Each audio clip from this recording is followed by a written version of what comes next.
বসে থাকলে হবে না, এক কর্মসূচি পালন করার পর জিরালে হবে না, আমাদের বসতে পারবো না, সময় নাই বসার, নহে সমাপ্ত কর্ম আমাদের, অবকাশ নয় বিশ্রামের। এখন আন্দোলন হবে, আগামীকাল সংগ্রাম হবে, পশু অবরোধ হবে, পশু হত্যা হবে, কোথাও ভাঙা সাবরত করা ইনশাআল্লাহ চলবে। ভাই আমার এর জন্য বলবো, শেখ হাসিনা সরকারকে বলতে চাই, যদি সোজা আঙ্গুলে ঘি না ওঠে বাংলাদেশের জনগণ আঙ্গুলকে ব্যাখ্যা করবে।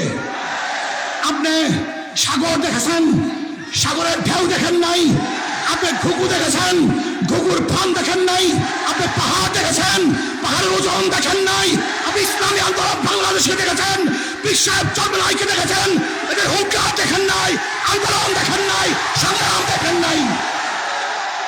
কাজে কোন অবস্থাতেই আগামী নির্বাচন এই সরকার অধীনে হবে না। আপনি হাজারো মায়ের বুককে খালি করেছেন, আপনি হাজারো মাকে বিধবা করেছেন, আপনি হাজারো বাচ্চাদেরকে এতিম করেছেন, আপনি হাজারো সন্তানকে ধুকে ধুকে মারার বাধ্য করেছেন, আপনি দেশ থেকে লুটপাট করার চক্রান্ত করেছেন, আপনি দেশ থেকে বিক্রি করার ষড়যন্ত্র করেছেন। যেরকম ফিলিস্তিনি মানুষরা তাদের অধিকার বাঁচার জন্য, অধিকার আদায়ের জন্য জীবন উৎসর্গ করে বোমার সামনে ঝাঁপিয়ে পড়েছে, আমরাও জীবন উৎসর্গ করে আধুনিকের মধ্যে ঝাঁপিয়ে পড়বো, আন্দোলন করবো, সংগ্রাম করবো, উদ্ধার করে ছাড়বে ইনশাআল্লাহ। ইসলামী ছাত্র যুব আন্দোলন কর্তৃক আয়োজিত আজকে সম্মেলনের সম্মানিত সভাপতি, উপস্থিত আমাদের শেরে তাজ ইসলামী আন্দোলনের আমির হযরত পীর সাহেবুদ্দৌলা চরমনাই দামাত বরকাতুহুল আলিয়া, সর্বস্তরের জনগণ ভাইয়েরা আমার, আমরা কেন উপস্থিত হয়েছি? আমাদের অধিকার আদায়ের জন্য, ভোটের অধিকার আদায়ের জন্য, আমাদের ন্যায্য অধিকার আদায়ের জন্য, আমাদের মান সম্মান ইজ্জত আবরুকে রক্ষা করার জন্য, এই ভূখণ্ডকে রক্ষা করার জন্য, এই জাতিকে রক্ষা করার জন্য, গোলামীর জিনজির থেকে নিজেদেরকে মুক্ত করার জন্যই আজকে এখানে উপস্থিত হয়েছে। আওয়ামী সরকার বারবার ভোট চুরি করে ক্ষমতায় আছে, সে ভাবছে আগামী নির্বাচনেও ভোট চুরি করেই তিনি ক্ষমতায় থাকবেন। আমি বারবার বলেছি, বারবার ঘুঘু তুমি খেয়ে যাও ধান, এবার ঘুঘু তোমার যাবে যে প্রাণ। 14 নির্বাচন প্রহসনের নির্বাচন ছিল, 18 নির্বাচন ডাকাত এবং চুরির নির্বাচন ছিল, দিনের ভোট রাত্রে করেছে। বর্তমান অবৈধ সরকার বারবার আক্ষেপ করে বলে, আমাদেরকে নামাতে চান কেন, আমাকে নামাতে চান কেন, উনি বুঝিন না ওনাকে নামাতে চাই কেন। উনি বলেন আমি পদ্মা সেতু করেছি, ট্রেন লাইন করেছি, আমি ট্যানেল করেছি, মেগা প্রজেক্ট করেছি, কিন্তু আমরা প্রশ্ন করতেছি আপনি মেগা চুরি করেছেন, মেগা ডাকাতি করেছেন, মেগা খুন করেছেন, 100 ধর্ষণের পরে সেঞ্চুরি পালন করেছেন, আবরারকে হত্যা করেছেন, এদেশের হাজারো মানুষকে দেশ ত্যাগ করতে বাধ্য করেছেন, আপনি হাজারো মায়ের বুককে খালি করেছেন, আপনি হাজারো মাকে বিধবা করেছেন, আপনি হাজারো বাচ্চাদেরকে এতিম করেছেন, আপনি হাজারো সন্তানকে ধুকে ধুকে মারার বাধ্য করেছেন, আপনি দেশ থেকে লুটপাট করার চক্রান্ত করেছেন, আপনি দেশ থেকে বিক্রি করার ষড়যন্ত্র করেছেন।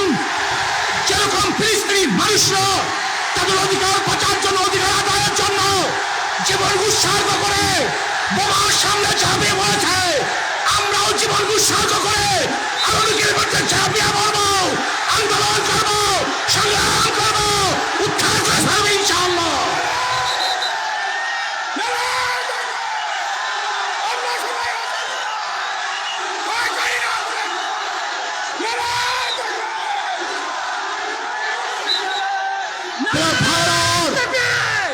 যেরকম ফিলিস্তিনিরা তাদের অধিকার আদায়ের জন্য, তাদের ভূমিকে রক্ষা করার জন্য,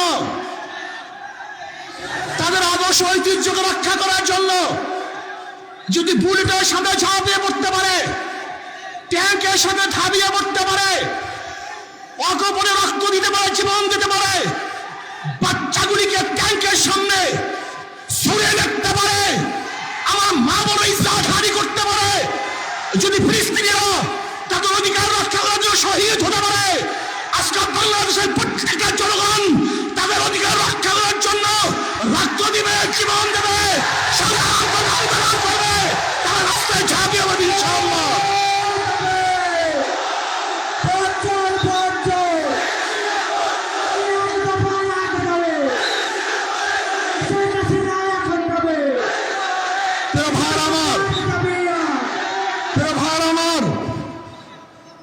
আরো কর্মসূচি আসবে। আপনারা বলতে পারেন এই তো অমুক দিন ঢাকায় গিয়েছিলাম, অমুক দিন কর্মসূচি পালন করেছিলাম, আবার আজকে কর্মসূচি চলে আসছে, আজকে যাব না। না, এটা হবে না।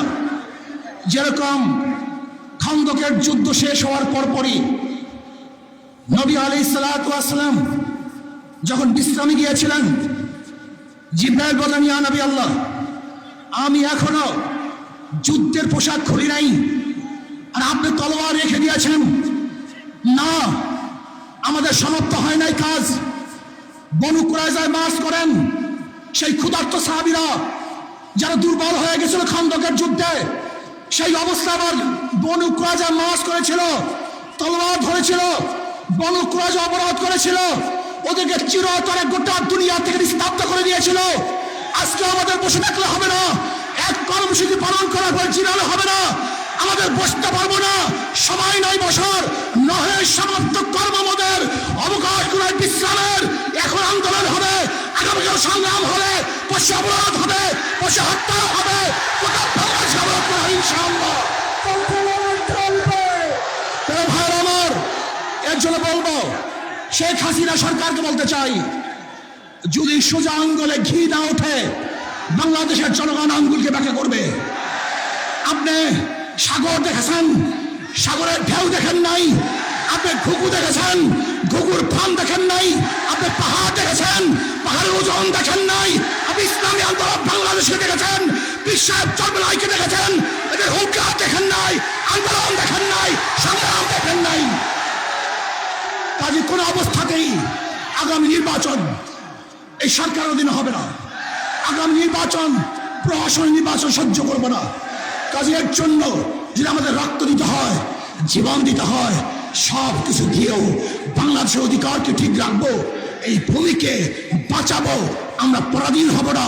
দিল্লির গোলামি বাংলাদেশের জনগণ করবে না, করতে পারে না। আমরা স্বাধীন হয়েছি, স্বাধীনভাবেই বাঁচবো। আল্লাহ আমাকে এবং আমাদের সবাইকে কবুল করে নেন।